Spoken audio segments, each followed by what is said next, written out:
Hey guys, Mike from Black Bear Custom Kydex. I've got a video for you today on a batch of auto deploy sheaths that I just made for some folding knives.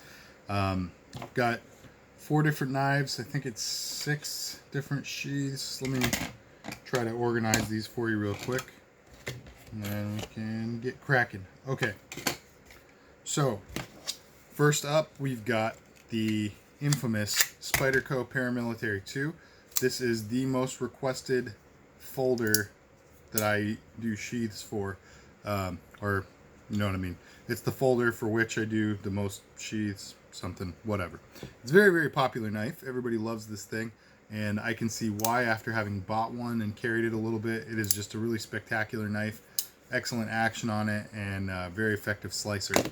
So that said, I have 4 sheaths, and they are all a little bit different here. Or sorry, 3. Yeah, okay, 3. So I'll start with the super standard. This is a locking belt sheath. Actually, all of the sheaths I'm going to show you are locking belt sheaths. They carry outside the waistband, typically on a tech lock. If you want something else, we can talk about other options. The tech lock is the best option. I'm going to try to get you to do the tech lock because it is truly the most convenient option as far as carrying it goes, the most secure, and it just kind of balances out the best. So it makes for the best overall carry. This is flat black and on flat black, and how this works, essentially, just hold your knife in there and you can lock the sheath up. Locking it means that you're not going to get the auto deploy. It also means that it takes a lot of force to overcome it, to remove the knife. I wouldn't recommend, yanking on it and trying to twist it out and testing it with the lock on. You can ultimately damage the sheath. It's meant to be a security measure. It doesn't actually 100% guarantee a lock on your knife. So it adds an extreme amount of resistance to the blade coming out of the sheath, or the knife coming out of the sheath. But yeah, it's really there so that it's, nobody's just going to be able to grab and pull that off your hip. If you bump against something, it's not just going to dislodge your knife and have it fall out. But at a certain point, the lock will be rendered useless if you use enough pressure to overcome it. It'll pop open, and you can lock it back up, but you do that enough times and you might damage the sheath. Okay, that said, how it works, essentially, this is a fold over lock. This is an invention of Kevin Robinson at Thai Tactical. He has been extremely generous and gracious and given me permission to use his concept in my work. So guys, you should go check out Thai Tactical, T-I-E Tactical. Great guy, great sheets. He's one of the pioneers of the Kydex industry. So a lot of respect to him. Hats off to him. Go check him out, please. Basically, how the fold over works, it just helps to pinch the sheath so that the knife doesn't want to come out. When you want to unlock it, it is as simple as pushing the lock away from the back layer of the sheath. When you want to lock it back up, you push the back layer toward the lock. So it's the same direction.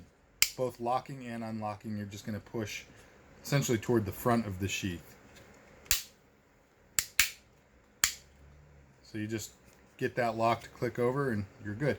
When you draw, there's a little bit of a trick to it. Sometimes you can get a successful deploy if you just try to draw straight down, but really the whole purpose of an auto deploy sheath is, well, the function of it is to stabilize the blade so that as you pull the handle, it wants to keep the blade in place and you're just kind of rotating the handle away from it.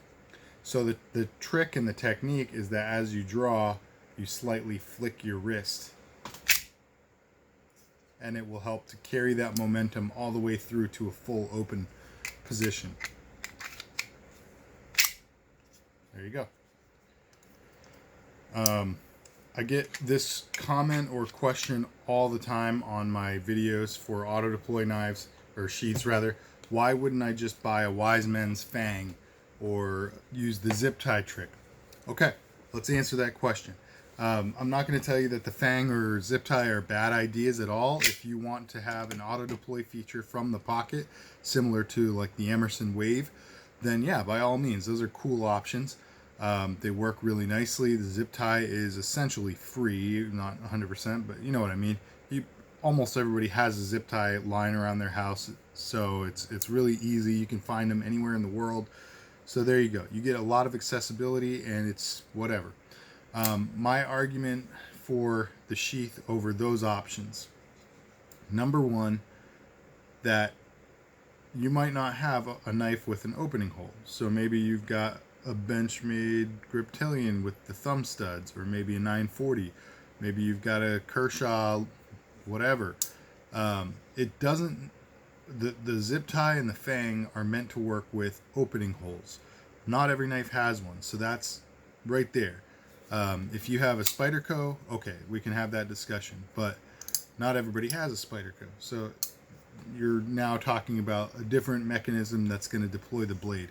The second thing, if you put something, the Fang not so much, I mean a little bit, but the zip tie, I don't like how they look. So aesthetics is, whatever. We all carry knives for different reasons, but typically I try to choose something that I both think is really functional, high quality, but also looks nice. That matters to me a little bit.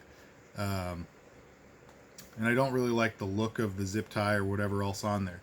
Plus, if you've got anything on any part of the blade, it does limit the use of that blade to a degree.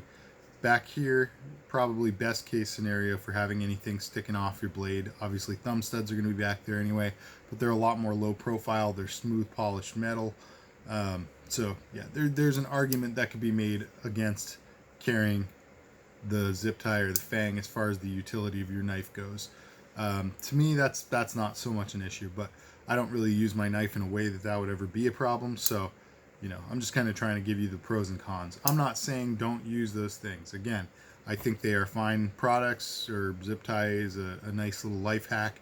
I'm not against those in any way, shape, or form. I'd highly recommend experimenting with it so you know if you like it or not. I'm just telling you the differences so that when some bozo leaves the comment, well, why would I ever do that if I could do this? Well, maybe it's not for you, but there is a big difference. The other thing is that the zip tie, the Fang, those keep your knife in your pocket. Some people don't want their knife in their pocket. They want it on their hip, or they want it concealed inside the waistband, or they want to wear it as a paracord necklace, or whatever it is, and have the ability to just draw and your knife auto deploys. That's where my sheaths come in. So, yeah, if it's not for you, it's not for you. I'm not offended. I don't care. I just want to answer the question in advance so that either you won't comment and leave, or it's just kind of out there so we can have a discussion about it. I'm totally open to opposition to my designs, whatever. I'm not going to be offended in the least, but there are other people out there that don't know the difference between the two. So let's air it all out. Let's have an honest discussion about it, and definitely give me your pros and cons for sheath versus auto, the Fang or the Wise or the zip tie or whatever else. So, okay, sorry, that out of the way. The sheath is a totally different animal and serves a totally different function. That said, we have... I'm going to hold that off. The next sheath in the list. This is also PM2. This is black basket weave with black multicam. I really like this. It's a really cool color combination. This one's going to Rodney, I believe. Yes. All right, so the first one here, this is going to Robert. This one is going to Rodney. It is a left-handed sheath. You can tell they are inverse images of one another. It works really nicely as well. See, if I'm very uncoordinated with my left hand, but even with my left hand, I'm able to make that work. So the sheath just does a really nice job at helping you to get that blade opening. All right, the last one for the PM2, this is a design that I had to edit and go, I restarted the project and did a second time. The reason why is the customer asked for a left-handed sheath, but he wants it to carry on his left side at that angle. He's going to carry it on his left hip, tilted slightly upward. Obviously, it's going to be a reverse grip draw, like so. It works really nicely, and I think the angle is actually really cool. It's something I'd never really considered doing, carrying at that angle exactly for the outside the waistband sheath, but you basically are just going to pull straight up, and it works beautifully. If you pull with a little bit of intent, a little bit quick, it just deploys so powerfully and so quickly. It's great. The difference, I think, between forward and reverse grip auto deploy position is, well, I mean, there's obvious differences. There are pros and cons. For me, if you check it out, I'll just draw this in forward grip. It works nicely. Where's my hand? So after I draw, I do have to adjust my hand to get a good grip on this thing and start using it. If you're in an emergency situation and you require your knife to defend your life, I would definitely recommend training with this a little bit. I've gotten to the point with them where it's back, and as I'm coming forward, I can adjust this. So I'm confident that I could draw and stab very quickly if I absolutely had to. Not a big deal. And it doesn't really ever feel like I'm about to drop the knife or anything. But obviously that's still an additional motion, and that's got some issues, you know. Anything could happen. So reverse grip, where's my hand? I just have to close my fingers around the knife, and I'm already in a position where I can use this knife. That said, if you are at all a student of knife fighting, martial arts, blade defense, things like that, I mean, it's a widely debated topic, obviously, which is better, forward or reverse grip. I've been trained a little bit with both, and my conclusion on it is that forward grip is better. It gives you a significant advantage on reach. It helps to minimize exposure to your vital, your arteries here in your arm. Obviously depends on how you're carrying it, but any strike that you're making with reverse grip is going to expose that, whereas with forward grip you might not have as much exposure. So yeah, there's a good argument to be made. I'm more comfortable fighting in forward grip, so you got to make a decision there. I like the draw in reverse grip, but I like fighting better forward grip. So I don't know. Emergency is an emergency, and I would be happy to defend my life in reverse grip if I had to. So whatever. But those are the 3 sheaths I've got for the PM2. This one in particular is very cool because the hardware is actually embedded inside the sheath. You can see that kind of rectangular channel that I have grooved out to keep the hardware from touching the handle scales, so it's not going to mark up your knife. So this one's pretty cool. This was my second attempt at this project. The first attempt went great, only it put the tech lock kind of really off center for this particular angle of carry. So attempt number 1, excuse me guys, let me real quick. Alright, so if I put a tech lock on this thing, it'll carry at the same angle as the other ones, the other sheaths that you've seen, slightly off to the side, so that's kind of a natural angle. The tech lock doesn't inhibit your grip on the knife. Works just fine. So this sheath is going to be up on the site on my web page. Up on my, what am I saying? It's going to be on the store on my website very soon. So go check that out. You might be able to score this if you get there. It's first come, first serve, obviously, and this is a one-off, not a batch. So whoever gets it, gets it. All right, moving right along, we have the Para 3. This is like the little brother to the PM2. Really nice little knife. It's a little bit too small for my liking. Doesn't quite fit my hand right, but I can see why a lot of people would like and carry this thing. This one's going to Jorge. He asked for flat dark earth carbon fiber, and same idea with the lock. Works nicely.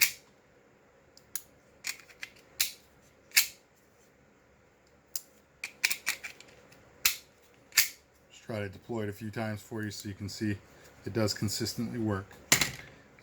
Next up, we've got the CRKT 14 M16 14 ZSF.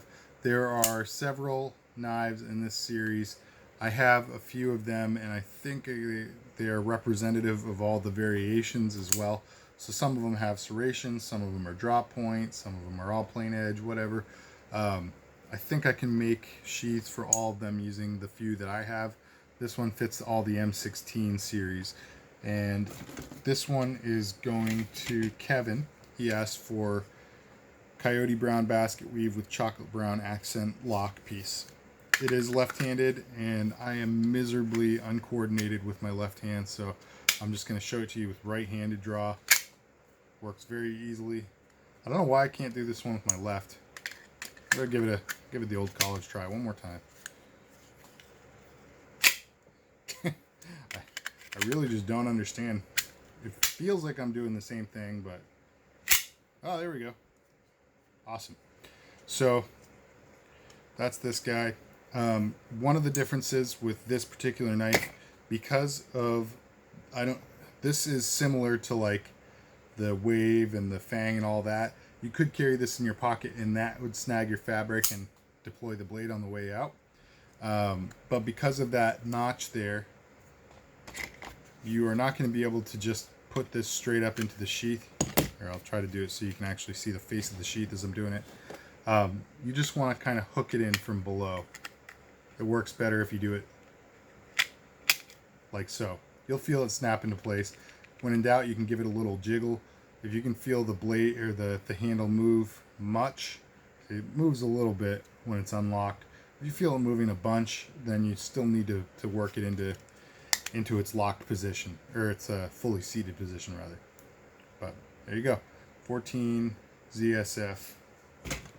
And then the last one I have for you is, I can't remember the maker, but the model I believe is the Ultramar. This thing is pretty cool. Very stout, very sturdy, heavy, hefty, rugged little thing. And the detent on this is so strong. When you actually open it, it's very zippy, very smooth.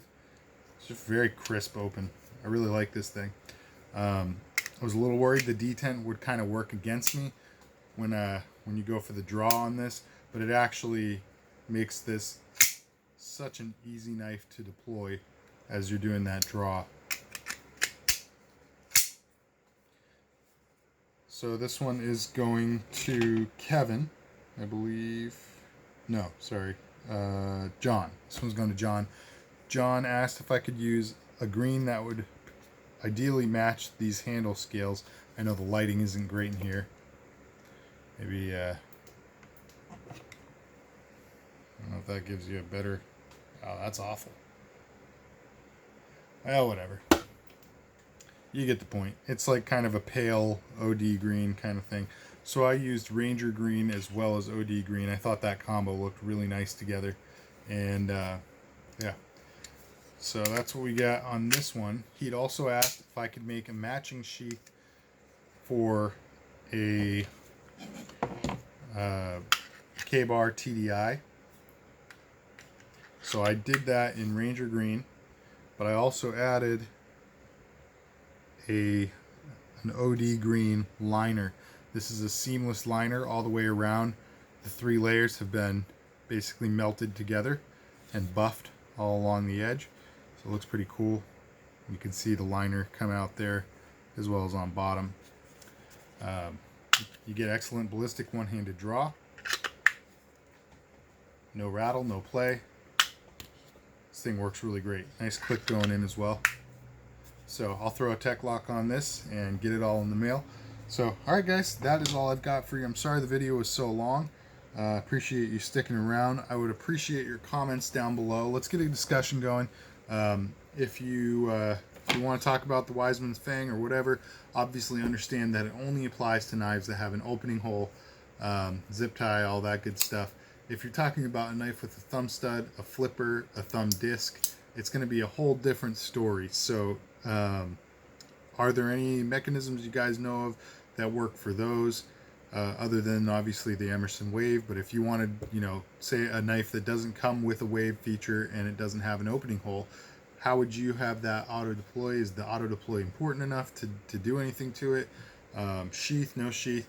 Let's get a discussion going. I really appreciate you guys in the community chiming in and giving your 2 cents. Some of you guys are experts on the subject, and your opinions are very valued here. So, all right, guys, like, share, comment, subscribe. Thanks for sticking around. Tune in for the next one. God bless.